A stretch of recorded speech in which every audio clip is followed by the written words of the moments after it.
I'm honored and humbled to be here. It's an enormous crowd. I hope it's not violating any of the fire laws, but I think we're okay even if it is. I want to recognize a colleague of mine who you've already met, and that's Rebecca Martin. Rebecca is at our organization. We first met Rebecca because of her work with KingstonCitizens.org. And you're very fortunate to have so many people like Rebecca and Catherine, Diana, Laura, all the folks who are here from the organizations who are civic leaders. And you're so lucky to have leaders from within elected government who care about these issues and care about what you have to say about them and see their responsibility as leaving the village and the town better than they found it.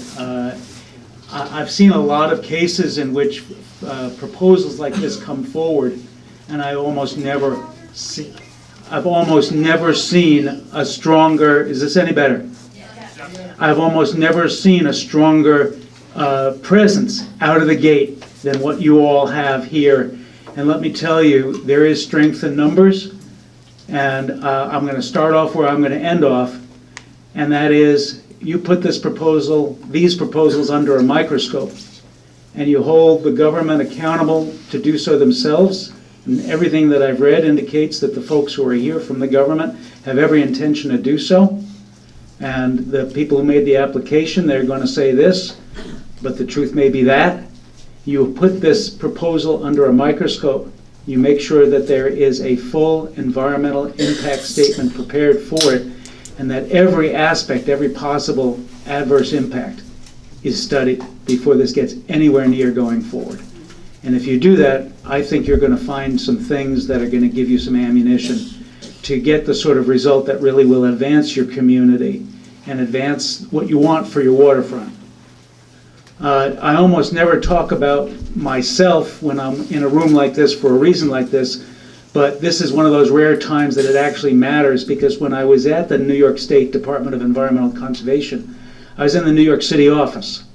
I was in the New York City office from 1990 to 2000, and that was the time when the New York City Sanitation Department told the private carters they couldn't go to Fresh Kills landfill on Staten Island anymore with commercial trash.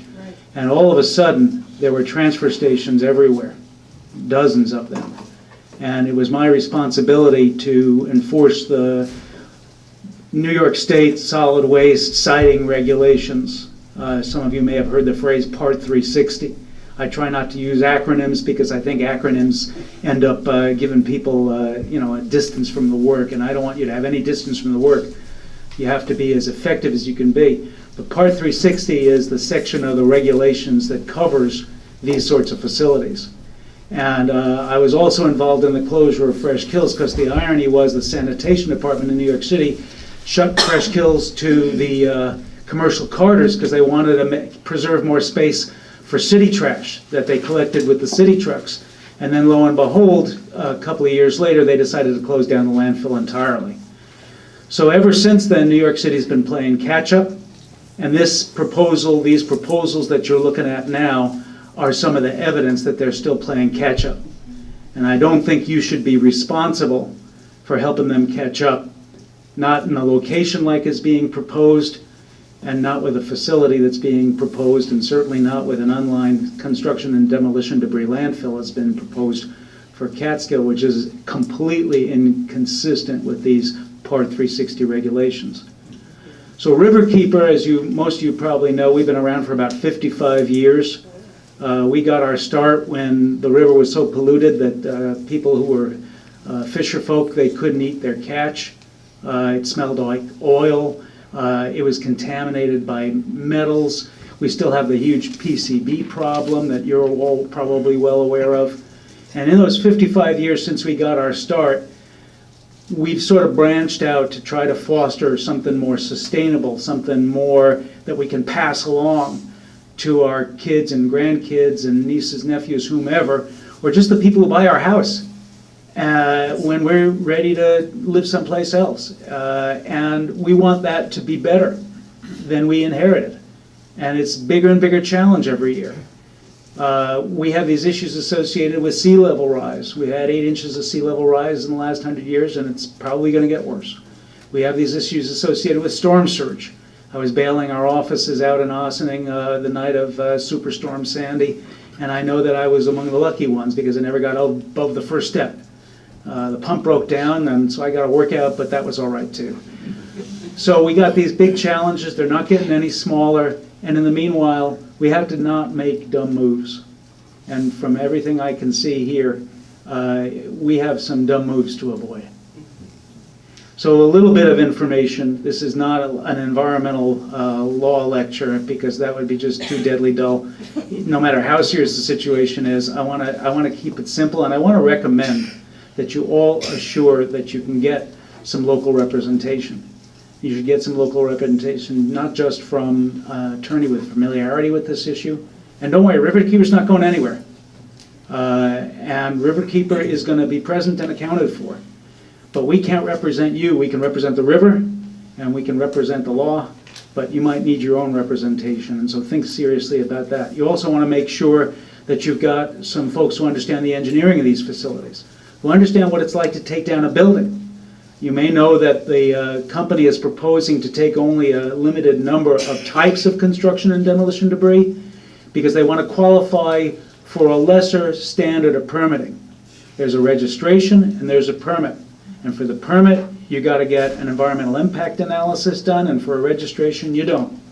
Fortunately, you all have some permits which your elected officials are almost certain to talk about, some of which I've actually had to apply for. I had to apply for a special use permit when I was working for a land conservation organization.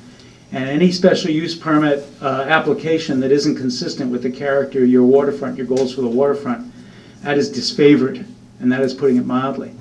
So you've got some local laws that are important to remember, and if this company comes to the New York State DEC and says, well, I don't need to do an environmental impact statement for you, and I don't need to do a full permit for you because I'm only taking a limited number of materials, soil and brick and asphalt and the like, as if that's clean stuff, then you remind the DEC you must consider the suitability of the applicant for holding this permit. That's right there in those regulations that I mentioned.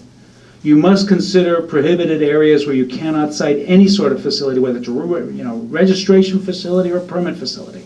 And that includes wetlands, floodplains, and areas where endangered species are involved. You must consider the adequacy of their plan for the operation of this facility. They'll tell you that they want to have nothing but the cleanest sorts of construction and demolition debris, which somehow sounds a little internally inconsistent.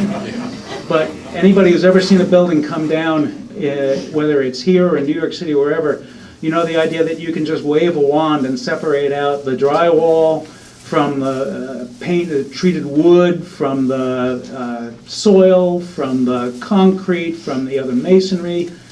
These things are all in a pile, and they contaminate one another. And so that's why you have landfills that are tested by the EPA. EPA tested 21 landfills, and you know, Catskill's proposing getting a landfill from Peckham. Anybody who tells you it's a berm, you tell them it's a landfill. A landfill. Hard stop. And landfills need liners, and they need leachate collection, and neither of those, I think, is proposed by Peckham. So that's a non-starter, it seems to me. So 21 landfills, and they tested for 93 different chemicals. And 24 of those chemicals exceeded regulatory health-based standards. Things like iron and manganese, lead, total dissolved solids, cadmium. These are things that are very seriously putting your groundwater at risk if you're on well water, or very seriously putting your surface waters at risk, and your surface waters may, end up in the Hudson, which of course we care very deeply about. We care deeply about all of these waters. These landfills have these contaminants because it is virtually impossible to screen them out. EPA will report chemicals like zinc, copper, pH exceeding the ambient water quality standards for protection of freshwater aquatic life. These are not consistent with leaving a legacy for kids, home purchasers, the people who are going to make Athens or Catskill or Coxsackie or any other community strong a generation from now.